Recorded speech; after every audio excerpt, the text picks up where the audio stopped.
Okay, ready to dive into something that'll really get you thinking. You sent in this Reddit thread from Goo Deep Thoughts. Hmm. And honestly, it's one of those things you read online that just sticks with you. It definitely makes you pause. The whole thread is debating this big question. Who should be having kids in the world right now? And it gets complicated quickly, doesn't it? You've got this very basic human desire to have children, but layered on top of that, there are all these societal and global concerns that people are bringing into the conversation. It's a heavy mix. And I'll admit, while I was reading through the comments, I kept thinking about that movie, Idiocracy, Oh, yeah? where, society basically kind of dumbs itself down over generations. Yeah. I mean, I don't think it's going to literally happen, but it does make you think about, like, what choices people are making. Well, and it's fascinating how that movie, Idiocracy, actually became like a recurring reference point for several people in the thread. There's this genuine worry that if thoughtful, responsible people are choosing not to have kids, it could actually impact society as a whole. Like, is there a ripple effect? Right. And the original poster even uses this term, the good parent paradox. Yeah.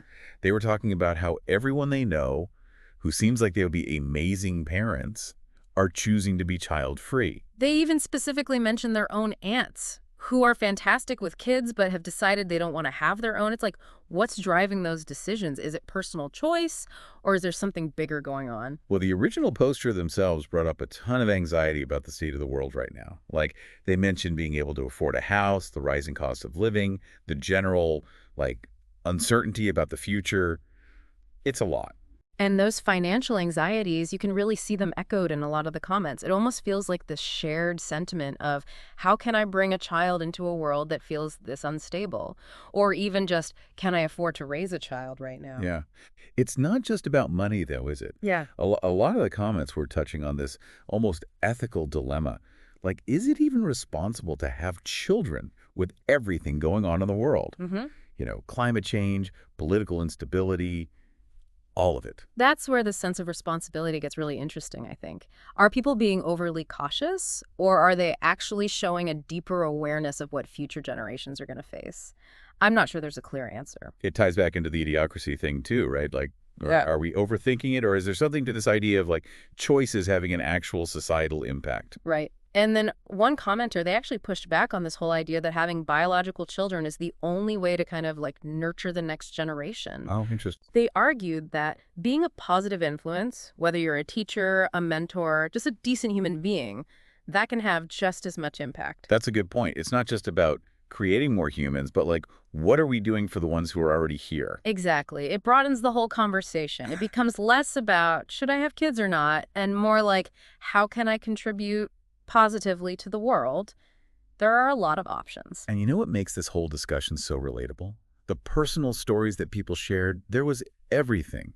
Couples deciding to foster teenagers, people who were grieving the choice not to have children, others who felt empowered by being child-free. It's like you see the whole spectrum. Those personal anecdotes, they ground this whole huge philosophical debate and make it human, These aren't just abstract ideas. These are real people making really tough decisions. Like one commenter talked about how she feels like she's being a good mom to potential children by not bringing them into what she sees as this crazy world right now. Her fiance feels the same, and they're focusing on fostering teenagers instead. I think that's a powerful example of how people are creating families differently and still making a difference. Yeah. Then you have this other person talking about feeling grief over choosing not to have kids, even though it was a conscious, thought-out decision. It just shows how emotional and complex all of this is. For sure.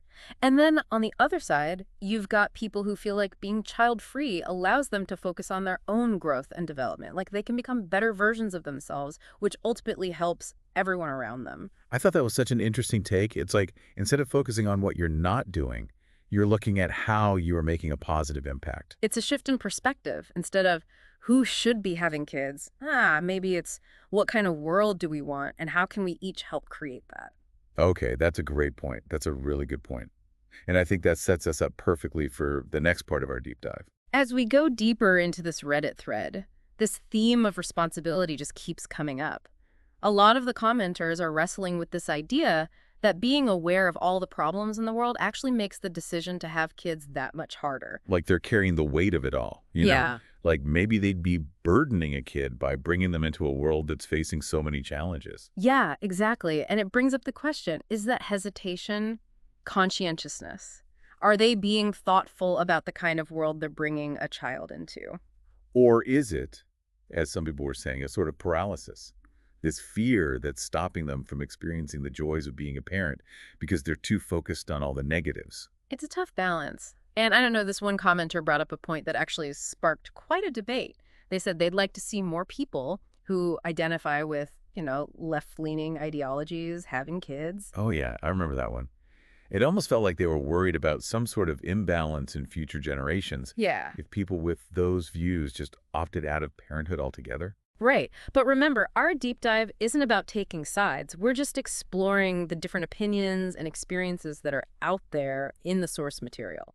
Absolutely. Balanced view, no endorsements.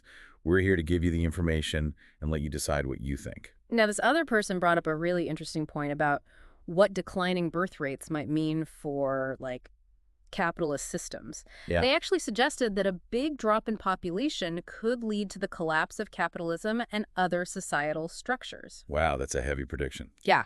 But it does get you thinking about how even individual decisions can have these ripple effects on a much larger scale. Yeah, definitely. It highlights how interconnected everything is and how our personal choices can influence these huge systems, even something as complex as capitalism.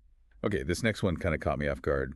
Someone pointed out that while men often get the blame for leaving relationships or being useless, statistically, women are actually the ones who initiate divorces more often. Yeah, that comment really set off a debate about gender roles and like the dynamics of relationships.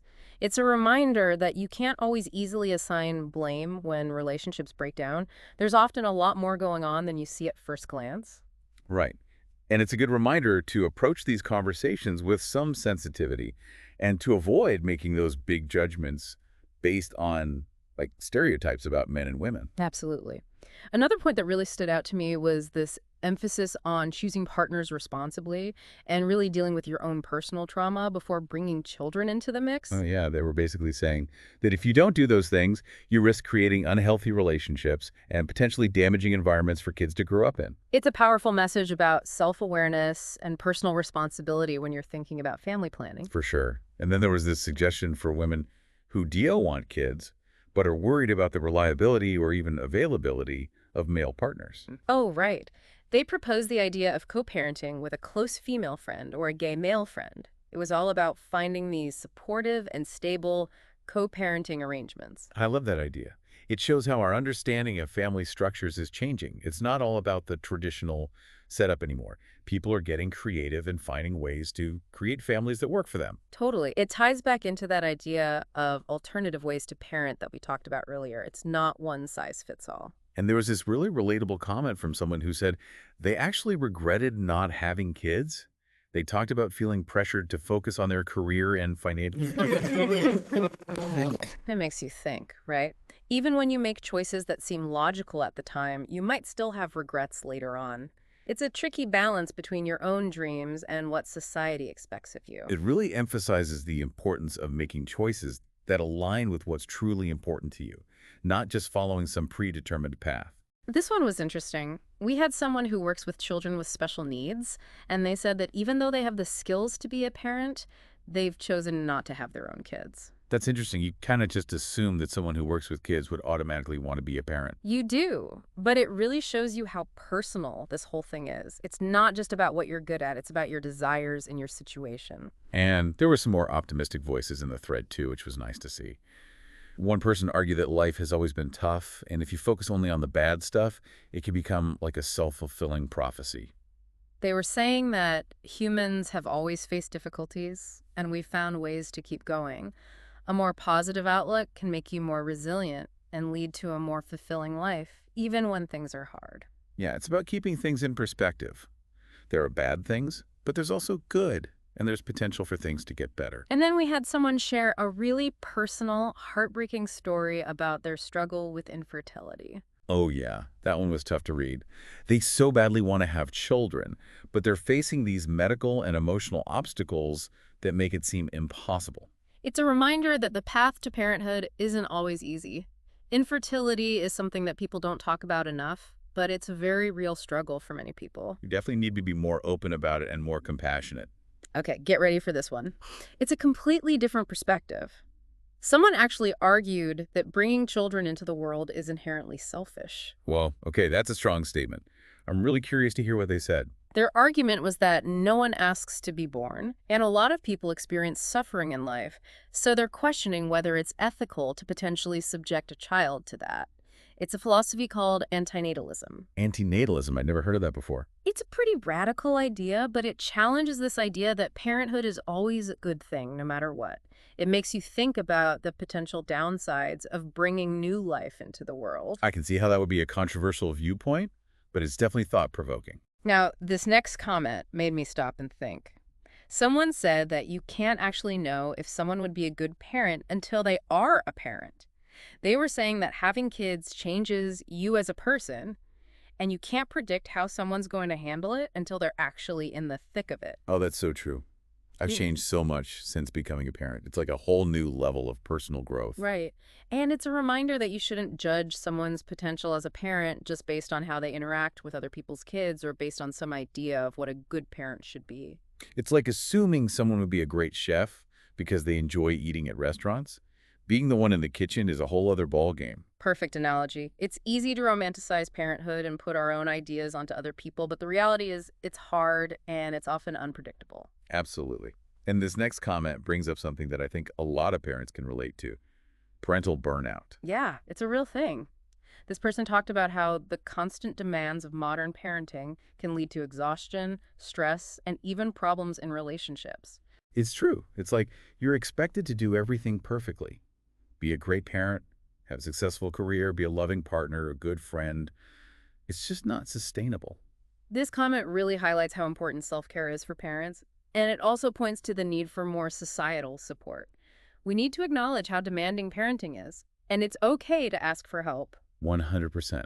We need a culture where parents feel supported and empowered instead of feeling like they have to go it alone. This next anecdote was a really powerful reminder that you can't always judge someone's parenting potential based on how they seem on the outside. Oh, this was the one about the commenter's dad, right? He was well respected and seemed great to everyone else, but turned out to be abusive at home. It's a tragic example of how outward appearances can be deceiving. You can't assume someone will be a good parent just because they seem charming or successful in other areas of their life. It really makes you think about looking beyond the surface and paying attention to someone's character and actions in different situations. This next comment led to a big discussion about intelligence and whether it plays a role in people's choices about having kids. Oh, yeah. The commenter was basically saying that more intelligent people might be more likely to choose not to have kids because they're more aware of the problems in the world. It's definitely an interesting idea, but it sparked a lot of debate about whether there's actually a connection between intelligence and these choices, or if that's just a harmful stereotype. It's a complicated topic, and we're not going to try to unpack it all here, but it does highlight how many different factors can influence these decisions, including how we understand the world and the challenges it faces. Totally. And then, of course, you can't ignore the very real issue of finances. Someone pointed out just how expensive it is to have kids, especially with the cost of baby stuff and childcare these days. Yeah, that's something we can all relate to. Childcare costs are crazy high right now, and it's a major obstacle for a lot of people who want to have kids. It really underlines the need for better policies and more financial support for families. It shouldn't be financially impossible for people to have children if that's what they want. 100% agree. We need to be making it easier for people to have kids, not harder. And I thought this was a really refreshing perspective. Someone said that even if you choose not to have kids, focusing on your own growth and development is still a valuable contribution to the world. That's a great way to look at it. It's about being the best version of yourself so that you can have a positive impact, whether you're a parent or not. Right. It's about being a good human, period. There are many ways to have a fulfilling life. Parenthood is one path, but it's definitely not the only one. This next person made a really interesting comparison between being a good parent and being a good leader. Oh, yeah. They pointed out that a lot of the same qualities are important for both roles, things like empathy, responsibility, and a willingness to serve others. Makes sense. Those are qualities that you need no matter what your role is, even outside of family. Being a good parent can actually prepare you to be a leader in other areas of your life. And the other way around, too, being a leader can teach you valuable lessons that you can apply to parenting. It goes both ways. I love how this whole thread has expanded the conversation about what it means to contribute to the world. It's not just about having more kids, it's about taking care of the world we've already got. Totally agree. It's about recognizing that our choices are all interconnected and that we each have a part to play in making things better. I think we've given our listeners a lot to think about. I think so too. This thread brought up so many important questions, and I hope it encourages everyone to keep thinking about their own beliefs and values around parenthood and their place in society.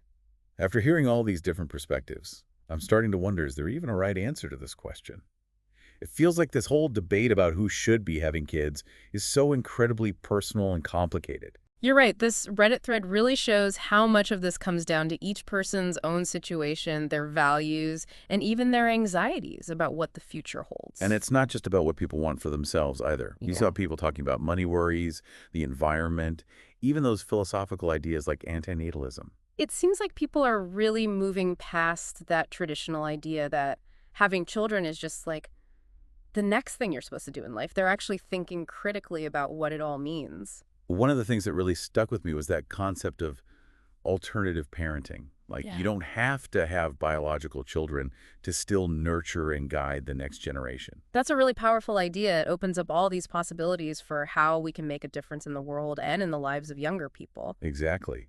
Whether it's being a mentor, a teacher, volunteering, or just being a good influence in your community, Mhm. there are so many ways to parent without actually being a parent. And those ways can be just as meaningful and have just as much impact as raising your own children. This whole conversation has honestly changed how I think about parenthood.